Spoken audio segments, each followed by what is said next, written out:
চলে আসছে ঈদ, সেই জন্য এখন মানে চারে মুড়া মানে ক্লিন করা লাগছি। তো আমার কিচেনটা অনেক পরিমাণে মানে ময়লা হয়ে গেছে, তো সেটা আজকে ক্লিন করব। আর আমার কলিনও নেই, তো সেই জন্য ভাবছি যে একটা ঘরোয়া হ্যাক ট্রাই করে সেটা আমি দিয়ে হচ্ছে আমি আমার যেটা কিচেন আছে আর ডাইনিং আছে সেগুলো আমি ক্লিন করে নেব, আর সেগুলো আমি আপনাদের কাছে শেয়ার করব। অবশ্যই যদি ভালো লাগে আমার ভিডিওগুলো, আমার চ্যানেলটাকে সাবস্ক্রাইব করবেন আর ভিডিওটাকে কিন্তু লাইক করতে ভুলবেন না। তো চলুন আমার কিচেনটা আমি দেখাই আসলে কীরকম ধরনের নষ্ট হয়ে গেছে। চলে আসো, এই দেখাও, একদম চুলা একদম নষ্ট হয়ে গেছে, যত তেল পড়েছে একদম ছিটছিটে ভাব হয়ে গেছে একদম। এই যে এই পেপারটাও নষ্ট হয়ে গেছে, আর হচ্ছে এই দিকে দেখাও টাইলসগুলো একদম পচা হয়ে গেছে, নোংরা হয়ে গেছে। এই ইটা আমাদের প্লাইটা যে আলমারির প্লাইটা এটাও নষ্ট হয়ে গেছে, আর ওই যে খিড়কির মানে গ্লাসটা নষ্ট হয়ে গেছে। এই গ্লাসও পরিষ্কার করা যাবে, আমি যে হ্যাকটা মানে করে দেখাবো, ট্রাই করে দেখাবো। একদম আমি আগেও ট্রাই করেছিলাম, আগেও ট্রাই করেছিলাম সেটা, এটা দিয়ে উপরে দেখাও, উপরে দেখাও, এইগুলো একদম সুন্দর করে পরিষ্কার করছিলাম। আজকে আবারও আমি পরিষ্কার করব আর সেটা আপনাদের সঙ্গে শেয়ার করব। তো প্রথমে আমি সেই মানে আমার যে সলিউশনটা সেটা বানিয়ে নেব, চলো দেখিয়ে দিচ্ছি। প্রথমে লাগবে হচ্ছে বেকিং সোডা। তো এইটা কিন্তু বাজারেই পাওয়া যায় একদম, এই যে মিষ্টি বানাতে যে দেয় বা কেক বানাতেও বেকিং সোডার প্রয়োজন হয়, এইটা লাগবে প্রথমতে। তো সেকেন্ডলি লাগবে হচ্ছে ভিনেগার। ভিনেগার এটা একটু মানে স্কিপ করাও যায়, কিন্তু দিলে বেশি ভালো আর কি। তো এটা অল্প একটু লাগবে। আর হচ্ছে লাগবে নেমু আর সার্ফ। এটা কিন্তু সার্ফ দিয়ে পরিষ্কার করলে তো অনেক সুন্দর হয়, তথাপিও মানে এটা যদি দেওয়া যায় মানে এই হ্যাকটা ট্রাই করে যদি আমি করি মানে বেশি পরিষ্কার হয়। আর তেলের নোংরা যেগুলো থাকে মানে ছিটছিটে ভাব, তেল কাজটা যেটাকে বলে, সেটা অনেক বেশি সুন্দরভাবে পরিষ্কার হয়ে যায়। তো সেটা আমি এখন ট্রাই করে দেখাবো। বন্ধ করো। প্রথমে আমি সার্ফ দিয়ে দিব 2 চামচ সার্ফ, একদম আমি অনেক পরিষ্কার করবো সেই জন্য বেশি করে দিয়ে দিচ্ছি। আর হচ্ছে অনেক জায়গা পরিষ্কার করবো সেই জন্য লাগবে। তো আমি সার্ফ প্রথমে দিয়ে নিলাম, তারপর হচ্ছে দিব এই যে বেকিং সোডা, অল্প একটু বেকিং সোডা দিব, বেশি দিব না, 1 চামচ দিলেই হবে। 1 চামচ বেকিং সোডা দিয়ে দিলাম। আর এরপরে দিয়ে দিব এই যে এক টুকরো লেবু নিয়ে নিয়েছি, এটাকে আমি দিব।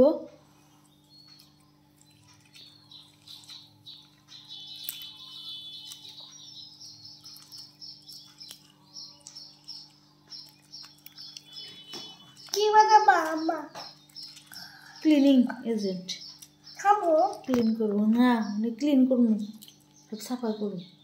কোনটা সাফা? এই যে ডাইনিং সাফা করবো, তারপরে হইলো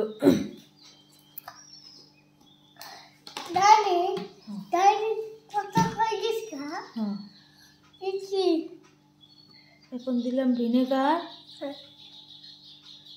2 চামচ মতো দিয়ে দিলাম। আর এখন দিয়ে দেবো পানি 1 গ্লাস দিয়ে দেবো। এটার ভিতরে আমি হচ্ছে আমার যে কাপড়টা দিয়ে আমি সাফা করব সেটা মানে বারে বারে ভিজাবো, আর হচ্ছে এটা দিয়ে আমি ক্লিন করে নেব। অনেক সুন্দর রেজাল্ট দেয় এটা, আপনারা কিন্তু এটা ট্রাই করে দেখবেন। আর কে কে ট্রাই করছেন আমাকে কমেন্টে জানাবেন। আর আপনারা আরও কী হ্যাক ট্রাই করেছেন সেটাও জানাবেন, যাতে আমি ট্রাই করতে পারি। আর আমিও অনেক হ্যাক ট্রাই করে এখন থেকে জানাবো আপনাদেরকে। তো আর কী হ্যাক ট্রাই করতে বলতে পারেন সেটা কিন্তু আমাকে কমেন্টে জানাবেন, যে কী মানে হ্যাক ট্রাই করতে চান আপনারা, আমি ট্রাই করে আপনাদেরকে দেখিয়ে দিব। এই পেলে তুমি কী করলা? এটা দিয়ে এখন আমি পরিষ্কার করে দেখাবো। বন্ধ করো।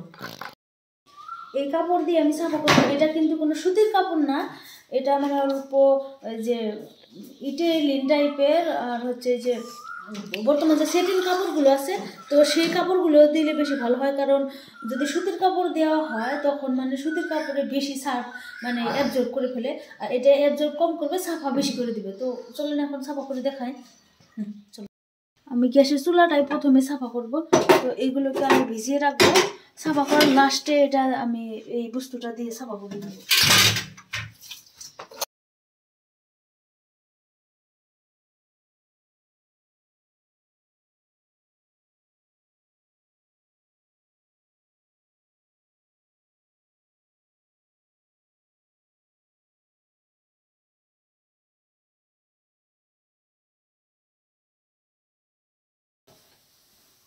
যত তেল চিটচিটে ভাব কিন্তু চলে গেল একদম। এই যে এটা যে একদম কি যে হয়ে গেছিল, অনেক বেশি হয়ে গেছিল, এটাও এই যে এটা দেওয়ার ফলে উঠে গেছে কিন্তু। হ্যাঁ, উঠে গেছে অনেক সুন্দর করে উঠে, এই যে উঠে গেছে। এই যে এইগুলো সারি মধ্যে যে তেলগুলো পরে নষ্ট হয়ে গেছিল সেটা উঠে গেল।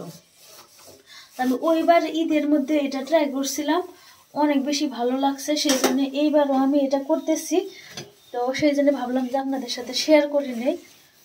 অনেক বেশি মানে কাজের বস্তু আর কি বস্তুটা, যেহেতু আমাদের কিচেনগুলো সবসময় পরিষ্কার হয়েই থাকে, আর তেলের কিন্তু একটা ভাব সব কিচেনেই হয়ে থাকে।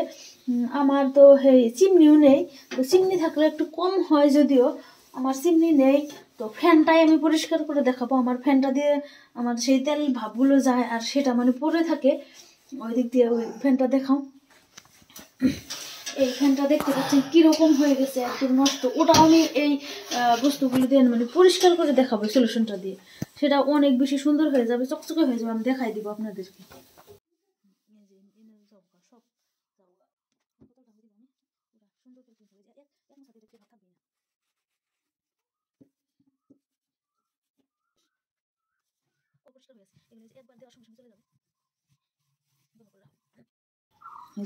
এখন এই টাইলসটা পরিষ্কার করে দেখো, এটা দেখো।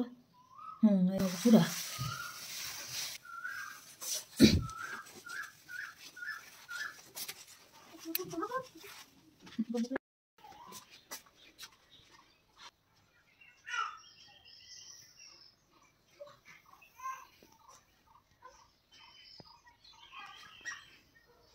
হয়েছে না চকচকে? কি অবস্থা আছে? এক মিনিট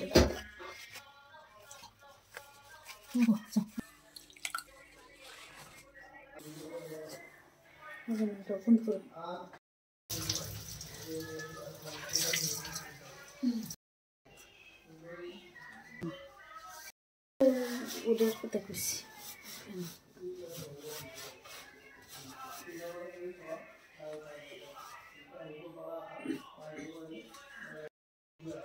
কি অবস্থা বাইরের